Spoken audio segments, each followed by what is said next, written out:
దేవుని ప్రియులకు శుభములు. ఈ దినమందు దేవుని వాక్యాన్ని చదువుకుందాము.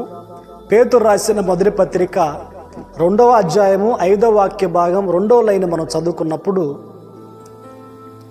మీరును సజీవమైన రాళ్ల వలె నుండి ఆత్మ సంబంధమైన మందిరముగా కట్టబడుచున్నారు. ప్రియ దేవుని బిడ్డలారా, మనము ఆత్మ సంబంధమైన మందిరముగా కట్టబడాలి. క్రీస్తు అని పునాది మీద పరిశుద్ధముగాను, నీతిగాను, భక్తిగాను, యథార్థముగా ఆత్మ సంబంధమైన మందిరముగా మనము కట్టబడాలి. ఎందుకు కట్టబడాలి అంటే, యేసుక్రీస్తు ద్వారా తండ్రి అయిన దేవునికి అనుకూలమును ఆత్మ సంబంధమైన బలులు అర్పించుటకు మనము ఆత్మ సంబంధమైన మందిరముగా కట్టబడాలి. ఆత్మ సంబంధమైన బలులు అర్థం ఏంటంటే, దేవుడు మన జీవితంలో చేసిన మేలను బట్టి కృతజ్ఞతాస్తుతులు చెల్లించుటయే ఆత్మ సంబంధమైన బలులు.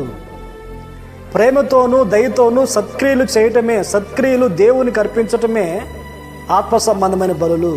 ఈ ఆత్మ సంబంధమైన బలులు అర్పించుటకు సజీవ యాగముగా, ఆత్మ సంబంధమైన మందిరముగా మనము కట్టబడుదుముగాక. పరలోక రాజ్యములో మనము చేరుదుముగాక.